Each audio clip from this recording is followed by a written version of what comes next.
بسم اللہ الرحمن الرحیم۔ السلام علیکم۔ حضرت خضر علیہ السلام کہیں جا رہے تھے اور وہ بوڑھے تھے۔ ان کے پاس کسی قسم کا ساز و سامان یا رقم بھی نہیں تھی، بالکل خالی ہاتھ تھے۔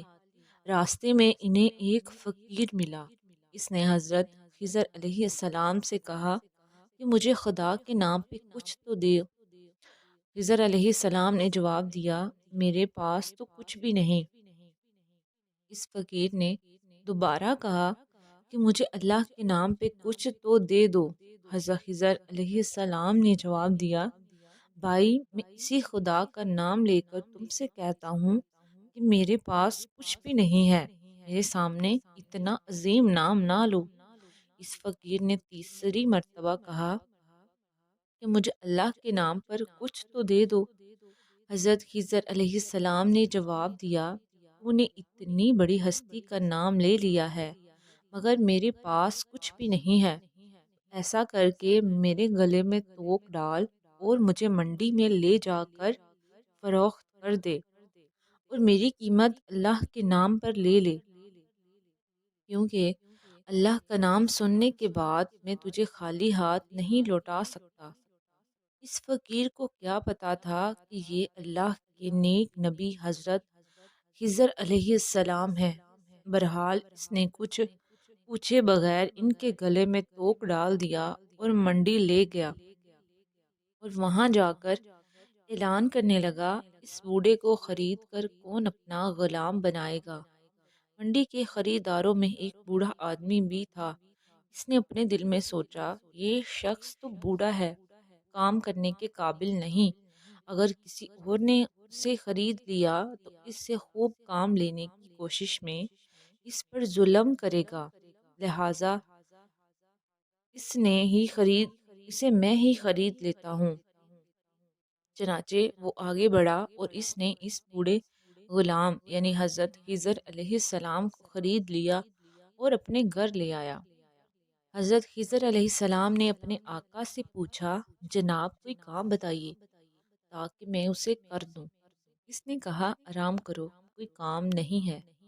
بہت اصرار پر اس نے کہا، اس کونے میں جو پتھر پڑے ہیں انہیں اٹھا کر حویلی کے دوسرے کونے میں ڈال دو۔ آقا نے سمجھا کہ غلام بوڑھا ہے، ایک دو پتھر اٹھانے کے بعد تھک جائے گا اور آرام کرے گا اور یوں کئی دن اس کو اس کام میں لگ جائیں گے۔ کچھ دیر بعد وہ آقا واپس آیا تو سارے پتھر حویلی کے دوسرے کونے میں پڑے تھے۔ وہ حیران رہ گیا، یہ کیا ہوا؟ اس بوڑھے نے کئی دنوں کے کام کو اکیلے چند گھنٹوں میں کر لیا ہے۔ اس نے حیران ہو کر پوچھا کہ تم کیا چیز ہو اور کون ہو؟ انہوں نے جواب دیا کہ جناب میں آپ کا غلام ہوں۔ کافی دنوں کے بعد اس بوڑھے آقا نے کہا، یہ دیوار بہت پرانی اور بوسیدہ ہو چکی ہے، اس کو گرا کر نئی دیوار بنا دو۔ یہ کہہ کر وہ آقا ایک کونے میں چھپ کر بیٹھ گیا تاکہ دیکھ سکے یہ بوڑھا کیسے کام کرتا ہے۔ چنانچہ حضرت خضر علیہ السلام نے پرانی دیوار گرائی، گارا بنایا، پھر ایک پتھر کو گارا لگا کر دیوار بنانے کے لیے رکھا اور پھر یوں پتھروں کو اشارہ کیا تو پتھر ترتیب سے دیوار پر لگنا شروع ہو گئے اور پھر آنن فانن دیوار کھڑی ہو گئی۔ بوڑھا مالک دوڑ کر آیا، ان سے پوچھا کہ آپ کون ہیں؟ انہوں نے جواب دیا، میں آپ کا غلام ہوں۔ اس بوڑھے آقا نے کہا، خدا کے لیے مجھے بتائیے آپ کون ہیں؟ حضرت خضر علیہ السلام نے جواب دیا، میں آپ کو بالکل بھی نہ بتاتا مگر آپ نے خدا کا نام لے لیا ہے، اس لیے اس عظیم ہستی کے نام کی وجہ سے بتا دیتا ہوں، میں خضر ہوں۔ وہ بوڑھا ڈر گیا، آپ اللہ کے پیغمبر ہیں، مجھ سے گستاخی ہوگی، بس آپ آزاد ہیں۔ یہ تھے وہ لوگ جو خدا کے نام کی اتنی لاج رکھتے تھے، تبھی تو اللہ تعالیٰ نے انہیں اتنا بلند مقام عطا فرمایا تھا۔ اگر ویڈیو اچھی لگی ہے تو پلیز میرے چینل کو سبسکرائب کریں، ویڈیو کو لائک شیئر ضرور کریں۔